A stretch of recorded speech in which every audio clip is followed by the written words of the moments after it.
নান্নু ভাই এবং কামরুল ভাই শুধুমাত্র লক্ষ্মীপুর বা চিটাগাং নিয়ে চিন্তা করবেন না, ওনারা চিটাগাং রিজিয়ন নিয়ে চিন্তা করবেন, স্পেশালি আমার ফেনী নিয়ে চিন্তা করবেন। ফেনী ক্রিকেটের অনেক সমস্যা, ফেনীতে একটা মাঠ নাই, এটা জানলে আপনি অবাক হবেন। এই যে দুজন মানুষ ওনারা করছেন, তাদের থেকে আমার অনেক কিছু শেখার আছে। যে আমি মনোনয়ন তুলেছিলাম, মনোনয়ন তোলার মূল বিষয় ছিল যে যেহেতু একটি গণতান্ত্রিক প্রক্রিয়ায় এবার বোর্ডে নির্বাচনের সুযোগ এসছে। আমি ফেনী থেকে কাউন্সিলর হয়েছি, আমি একজন একেবারে ছোট থেকে ক্রীড়া সংগঠন করে উঠে এসেছি। তো ওই জায়গা থেকে সবারই একটা আগ্রহ থাকে ক্রিকেট বোর্ডে নিজের একটা সুযোগ তৈরি হওয়ার। এটার মূল কারণ ছিল ফেনীর ক্রিকেটকে আমি যেন রিপ্রেজেন্ট করতে পারি। এখানে আমার মূল ছাত্রটা হচ্ছে ফেনী ক্রিকেট। তো সেই জায়গা থেকে আমি মনোনয়ন তুলেছি এবং জমা দিয়েছি। তো এর প্রেক্ষাপটে আপনারা জানেন চিটাং ডিভিশনে আরও দুজন ক্যান্ডিডেট হয়েছেন, এর মধ্যে একজন মিনহাজ আবিদ নান্নু। তিনি তো আসলে লিজেন্ড, তিনি এটা নিয়ে কোনো ডাউট নাই, বাংলাদেশ ক্রিকেটের এই জায়গায় আসার জন্য নান্নু ভাইদের অবদান অনেক বেশি। আর আরেকজন তিনি মনোনয়ন নিয়েছেন মনিউদ্দিন চৌধুরী, যাকে আমরা কামরুল ভাই হিসেবে চিনি।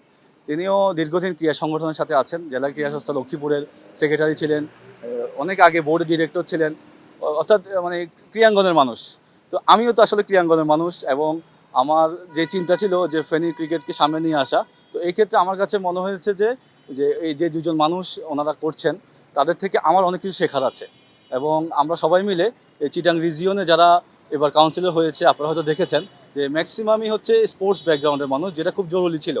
তো এই সবাই মিলে আমরা যে আলোচনাটা করেছি, এটা একটি পজিটিভ আলোচনা ছিল যে নান্নু ভাই এবং কামরুল ভাই শুধুমাত্র লক্ষ্মীপুর বা চিটাগাং নিয়ে চিন্তা করবেন না, ওনারা চিটাগাং রিজিয়ন নিয়ে চিন্তা করবেন, স্পেশালি আমার ফেনী নিয়ে চিন্তা করবেন। এই ধরনের পজিটিভ আলোচনার প্রেক্ষাপটে আমি মনোনয়নপত্রটা প্রত্যাহার করেছি। এবং এটি হচ্ছে ক্রিকেটের প্রতি একটা রেসপেক্ট, ক্রিকেটটা একটা স্পিরিটের নাম। আমরা যে সবসময় যুদ্ধ করে সব কিছু জয় করতে হবে তা তো না। আমরা যেন পারস্পরিক শ্রদ্ধা, পারস্পরিক আন্তরিকতার মাধ্যমে যদি আমরা আমাদের জেলার ক্রিকেট এবং রিজনাল ক্রিকেট, পরবর্তীতে এটা যেন দেশের ক্রিকেটকে ইম্প্যাক্ট ফেলে, এই চেইনটা, এই নেটওয়ার্কটা বা এই সম্পর্কটা আমাদের থাকা উচিত। আমার কাছে মনে হয়েছে এই নির্বাচন করতে গেলে আমাদের যেই ভ্রাতৃত্ব, আমাদের যে স্ট্রেংথ, এটা নষ্ট হতে পারে। তো এই জায়গায় ওনাদের কাছ থেকে শিখে এবং আগামীতে যেন বাংলাদেশ ক্রিকেটের জন্য কাজ করতে পারি। ফেনী ক্রিকেটের অনেক সমস্যা, ফেনীতে একটা মাঠ নাই, এটা জানলে আপনি অবাক হবেন।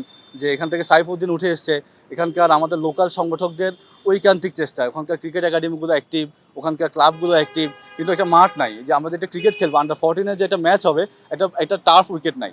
তো ওই মেসেজগুলো দেওয়ার জন্য আমার মনোনয়নপত্র নেওয়া।